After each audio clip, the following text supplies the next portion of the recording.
Hi hello എല്ലാവർക്കും നമസ്കാരം. അപ്പോൾ നമ്മുടെ ഇന്നത്തെ വീഡിയോയിൽ നമ്മൾ നോക്കാനായിട്ട് പോകുന്നത് സ്റ്റൈൽ മന്നൻ രജനീകാന്തിന്റെ കൂലി എന്ന ചിത്രത്തിന്റെ ടൈറ്റിൽ ടീസർ റിലീസ് ആയിട്ടുണ്ട്. അപ്പോൾ നമ്മൾ ഇന്ന് അതാണ് റിയാക്ട് ചെയ്യാനായിട്ട് പോകുന്നത്. അപ്പോൾ നമുക്ക് എന്തായിരുന്നാലും ടീസർ ഒന്ന് കണ്ടിട്ട് വരാം. Okay.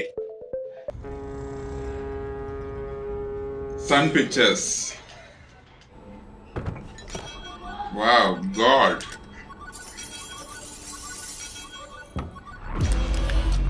Kalanidhi Maran presence.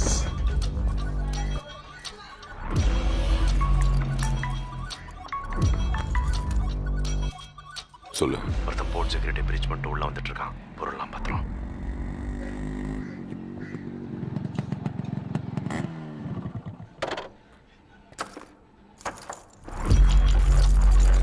Complete വാച്ചോ, സ്വർണ്ണ വാച്ചോ കംപ്ലീറ്റ്.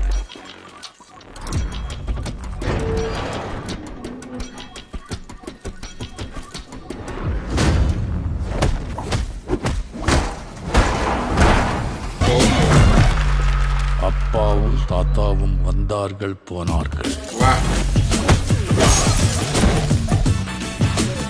தப்பென்ன சரியென்ன எப்போதும் விளையாடு. அட பாவி என்பார்கள், தப்பாக நினைக்காத.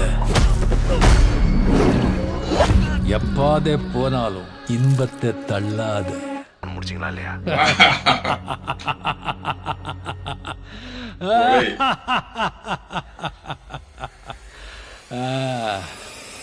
முடிச்சிடலாமா?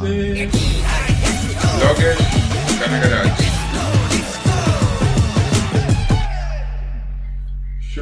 അപ്പോ ടീസർ മാരകം തന്നെയാണ്. ഈ ചിത്രത്തിലെ ഒരു പ്രത്യേകതയുണ്ട്. നമ്മുടെ സൗബിൻ ഷാഹിർ ഒരു പ്രധാന വേഷത്തിലെത്തുന്നുണ്ട്. എനിക്ക് തോന്നുന്നു നമ്മൾ പോസ്റ്ററിലൊക്കെ കണ്ടപ്പോഴത്തേക്ക് തോന്നുന്നത് വില്ലൻ കഥാപാത്രമാണ് എന്നാണ്. എന്തായിരുന്നാലും ഇതൊരു ആക്ഷൻ ത്രില്ലർ മൂവിയാണ്. അപ്പോൾ വേട്ടയാൻ എന്ന സൂപ്പർ ഹിറ്റ് ചിത്രത്തിന് ശേഷം വരുന്ന രജനി പടമാണ് കൂലി. ഈ ചിത്രത്തിന്റെ സംവിധാനം നിർവഹിച്ചിരിക്കുന്നത് ലോകേഷ് കനകരാജാണ്. അതുപോലെ തന്നെ മ്യൂസിക് നിർവഹിച്ചിരിക്കുന്നത് അനിരുദ്ധ് രവിചന്ദ്രാണ്. ഈ ചിത്രം 4 ഭാഷകളിലാണ് റിലീസാകുന്നത്. തമിഴ്, തെലുങ്ക്, കന്നഡ, ഹിന്ദി. മെയ് 1, 2025 ഈ ചിത്രം തിയേറ്ററുകളിൽ എത്തുമെന്നാണ് അവർ അവകാശപ്പെടുന്നത്. അപ്പോൾ നമുക്ക് വെയിറ്റ് ചെയ്യാം. Okay, bye, thank U.